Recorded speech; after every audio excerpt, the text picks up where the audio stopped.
Oi, gente! Pop Verso começando sexta-feira. A semana foi muito especial por aqui. A gente recebeu vários convidados, falou sobre vários assuntos importantes. Então vamos relembrar o que foi destaque? Roda a vinheta.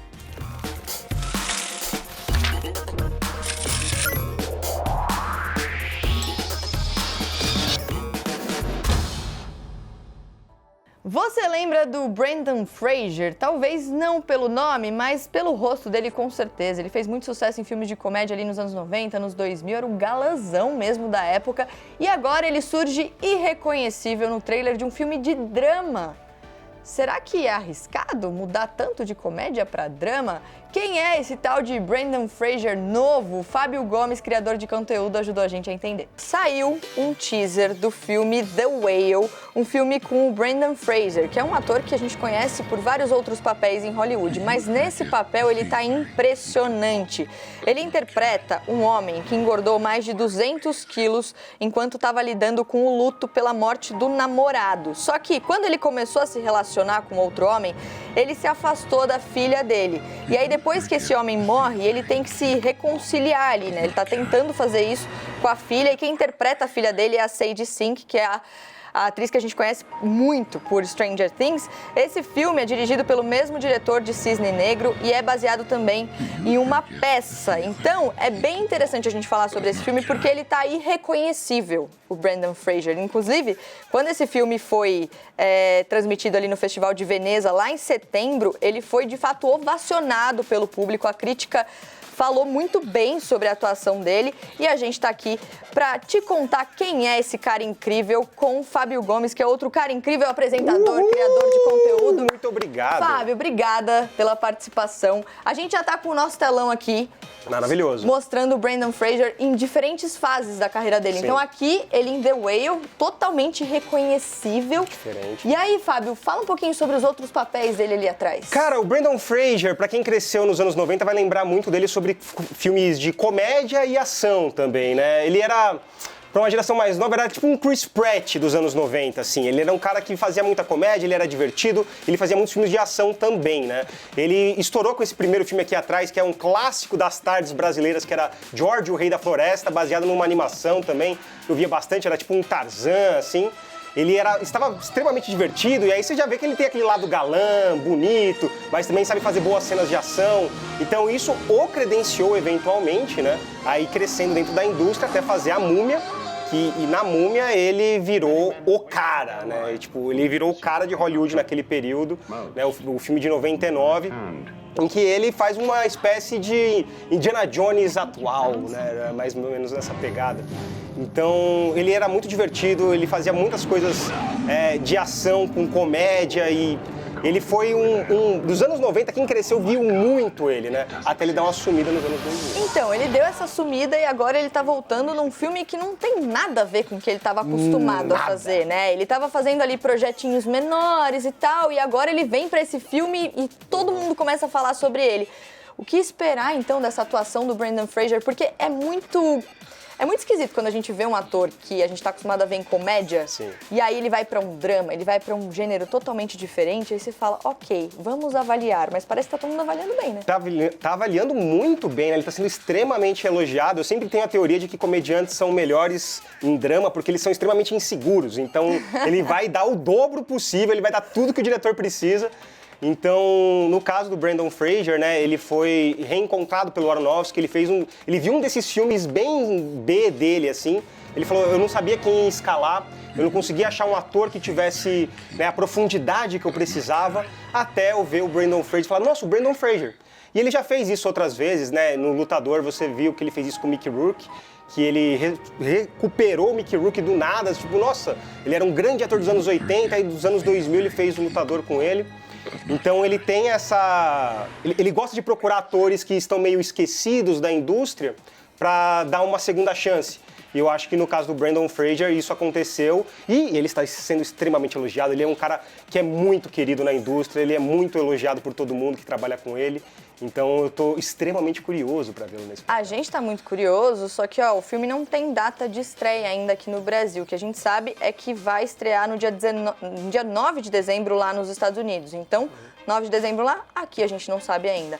E o Brendan Fraser, ele tem uma questão também que é, na época do movimento Me Too, ele também foi a público dizer, deu uma entrevista com uma revista dizendo que ele também sofreu assédio nos bastidores ali em Hollywood, mais ou menos em 2003. Ou seja, a partir dos anos 2000, ele passou por uma fase muito difícil, acho que ele até entrou em depressão, então ele teve que lidar com muitas questões para agora voltar, né? Exatamente. Falam que até, inclusive, esse afastamento dele foi, né, que foi, nessa época ele foi tipo, olha, eu tô recluso, eu não quero mais trabalhar com essa indústria. Mas, eventualmente, ele foi se reencontrando também, né? Com papéis na TV, ele fez Patrulha do Destino, né? Ele fazia a voz de um dos personagens, então ele foi se reencontrando a sua voz. E ele é um cara extremamente querido, né? Como eu falei, ele ia, né, fazer o vilão de Batgirl, né? O filme que foi cancelado pela Warner.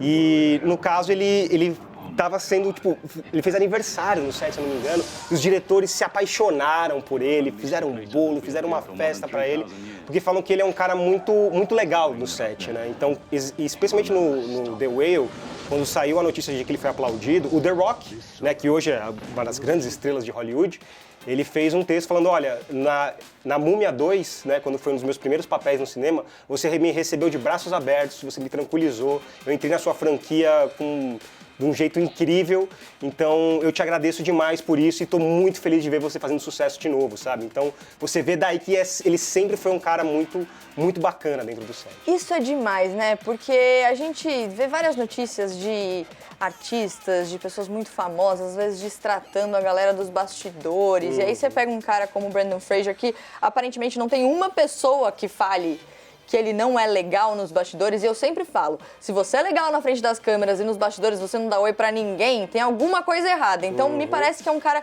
muito gente boa e que merece o sucesso que tá tendo, então a gente tá muito ansioso pra ver esse filme. Agora, voltando pra questão da comédia pra drama, é arriscado pra carreira fazer isso, Fábio? Cara, depende do projeto que você entra, né? Porque às vezes você vai pegar um projeto que não vai ter nada a ver com você. Eu lembro, vamos pensar em algum comediante que se arriscou. Por exemplo, o Adam Sandler, quando ele fez Punch Drunk Love, que ele fez com o Paul Thomas Anderson, que é um grande cineasta. O Paul Thomas Anderson escreveu o papel pra ele. Ele falou, vou me arriscar nesse drama que deu certo. E agora, de tempos em tempos, você vê ele se arriscando também em vários dramas. O Jim Carrey também. O Jim Carrey, exatamente. O Jim Carrey, ele tentou se arriscar até em terror. Ele fez várias coisas, fez Número 23. O Jim Carrey, quando você vê ele em Brilho Eterno de Uma Mente Sem Lembranças, pra mim é uma das grandes atuações da vida dele, porque ele tá muito contido, né? Eu lembro que a Kate Winslet, ela falou, olha, eu vou ser o Jim Carrey desse filme, você fica tranquila, eu vou ser a mais, assim, eu vou falar e tal. Então, você vai fazer a coisa mais contida. E eu acho que ele tá incrível nesse filme. Ele é um filme que ele não foi tão reconhecido na época, né? Mas eu acho que quando você escolhe um projeto que encaixa com a sua persona, você consegue entender bem como trabalhar aquele personagem, e como eu falei, comediantes são bastante inseguros, a maioria deles, né? O Robbie Williams, ele sempre falava isso, né? Eu sou extremamente inseguro, por isso quando eu vou fazer um negócio, eu quero fazer muito bem, eu me preparo muito. E no caso dos dramas dele, né, ele já ganhou até um Oscar, né? Então, eu acho que é um movimento que você tem que fazer com cuidado. Eu acho que escolher bem o personagem, saber quem que você vai fazer, onde você vai fazer, com quem você está trabalhando, se vai te dar a liberdade para também ser engraçado em alguns momentos e tirar o seu melhor, né? É isso, Brendan Fraser, a questão é que expectativas foram criadas. Foram criadas. Aqui no Brasil, então a gente tá esperando esse filme chegar aqui. Fábio, obrigada. Quando o filme chegar, a gente conversa de novo pra você me dizer o que você achou, tá bom? Quero muito, gosto muito do Aronofsky, estou muito curioso pra ver Brendan Fraser e ele merece esse sucesso. Ele merece esse sucesso. A gente ainda não sabe quando o filme vem pro Brasil, 9 de dezembro nos Estados Unidos, mas claro que você vai saber sobre o filme e sobre tudo isso aqui no Pop Verso. Essa semana foi muito especial também, porque a gente fez o primeiro Pop Verso fora do estúdio. A gente foi para Campus Party, que é um evento gigantesco de tecnologia e inovação. E lá a gente mostrou tudo o que estava acontecendo e entrevistou até o criador do Orkut. Então a gente separou só um pouquinho do que foi esse programa para você ver agora. Se você quiser ver completo depois, é só correr no YouTube da CNN Brasil Soft. Olha só.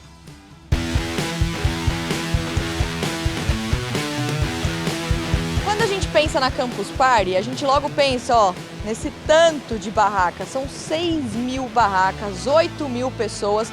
Quando eu cheguei aqui, o que eu descobri? As barracas já estão montadas.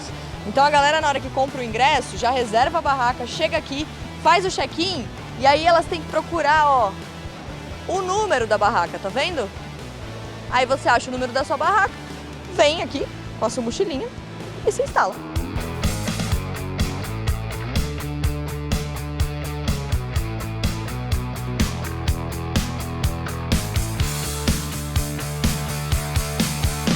Eu vou conversar com um cara responsável por muitos momentos de alegria da nossa adolescência, né? As comunidades, quem não lembra do Orkut, a gente era muito feliz naquela época, então eu tô muito feliz de estar com o criador do Orkut, o próprio Orkut. Nice to meet you. I was just telling everyone that you were responsible for a lot of happy moments for us here in Brazil when Orkut was going on back in the day. So, did you know that Orkut was so successful here in Brazil? Of course, and I made many trips to Brazil. But why do you think that happened? I think it has a lot to do with the culture of Brazilians. They are very friendly, welcoming, open, and they're also early adopters to technology. So when I first came to Brazil, it was like so easy to see that passion people have, passion about community, passion about life. And with anything they do in life, whether it's like family work or like doing a barbecue, they put their whole heart into it. What do you think about social media today? Social media changed tremendously the past decade, and there's so much more computing power and technology that incorporates machine learning and artificial intelligence into the algorithms. The algorithms curate our feeds, what we look at day and night, every day. The problem is, though, the algorithms are optimized for engagement and virality, because engagement turns into advertisement and profit.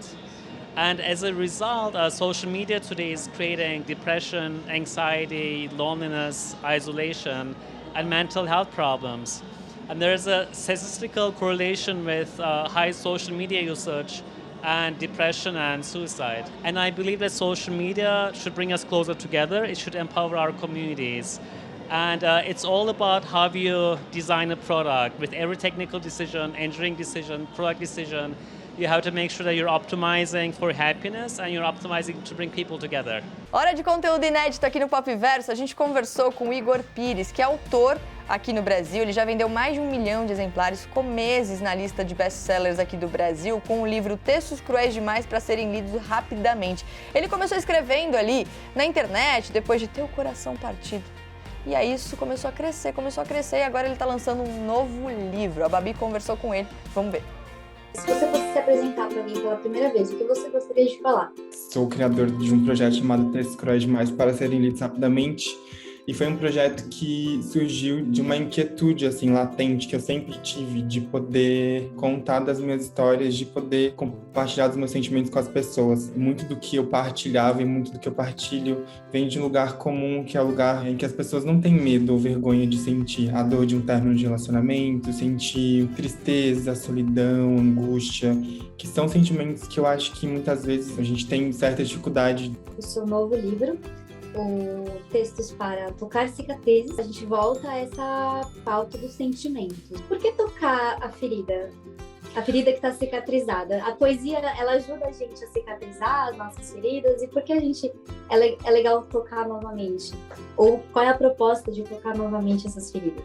Eu acho que esse livro, ele traz um pouco dessa ideia de que tá tudo bem se a gente quiser revisitar algumas das cicatrizes que a gente carrega. É quase como se a gente voltasse para elas, mas com respeito, né? Entendendo que ali é um lugar machucado, é um lugar que demanda certo cuidado. Mesmo aquelas que a gente acha que, né, estão ali, já estão curadas ou já estão, de certa forma, plenamente cicatrizadas, eu acho que elas fazem parte da nossa história. O seu trabalho começou no Facebook, antes de o livro ganhar, né, forma de livro e acontecerem as impressões, você tinha a página no Facebook em que você publicava.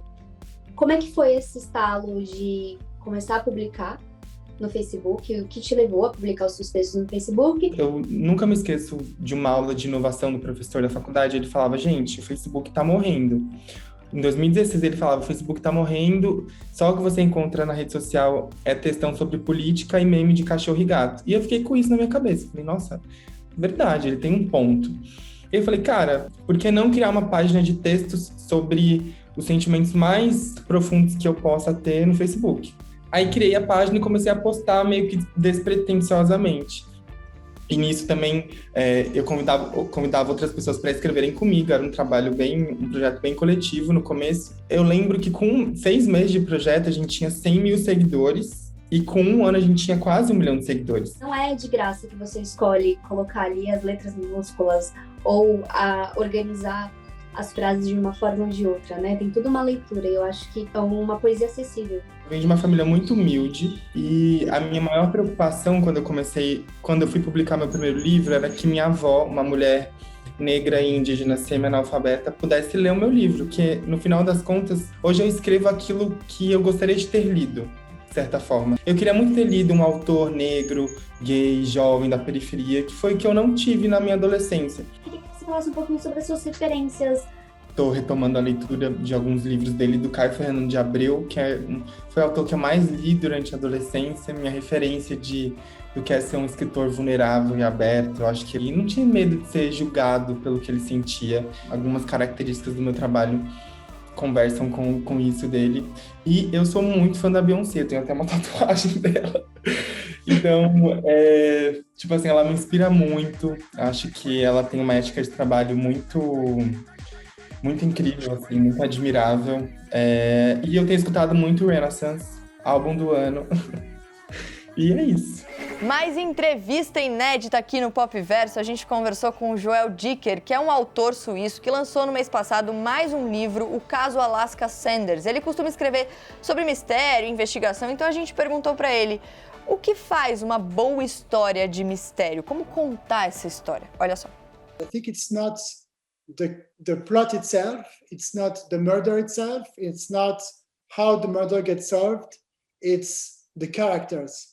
It's the people that will be in the book, it's the people that the reader will encounter reading the story and that will create an attachment.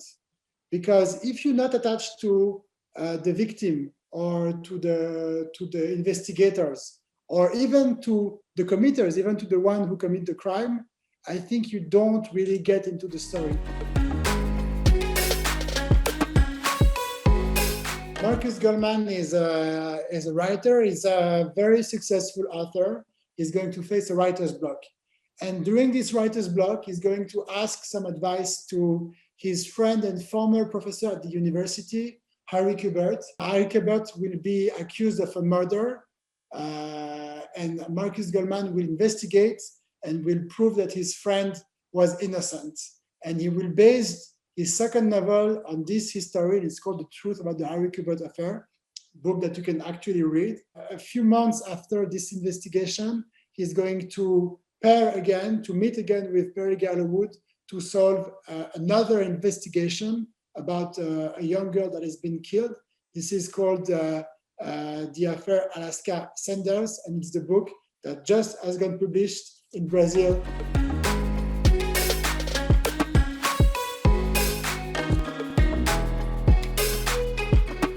For me, it's funny because the character itself, they're quite foggy. I don't have a precise image of the characters in my book. And I think it's very important to keep it like this because in the end, the real creator, the real master of a story, it's not the author, it's the reader. Because you can spend 5, 10, 20 pages describing so precisely a character. If the reader imagine it differently, the reader will win in the end.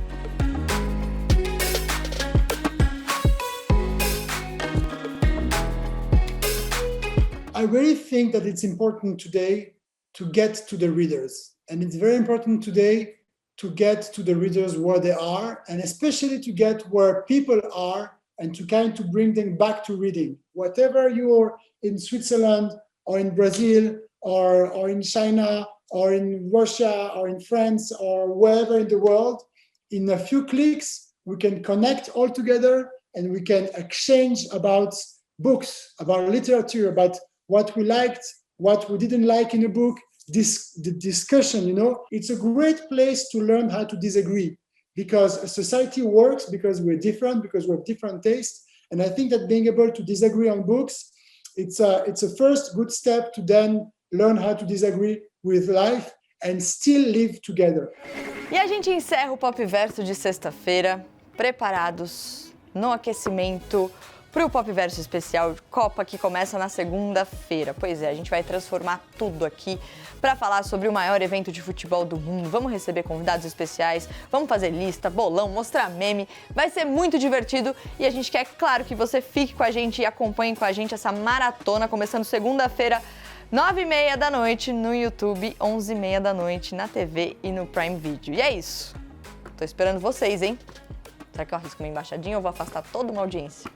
Melhor não, né? Então roda a vinheta e a gente se vê segunda-feira.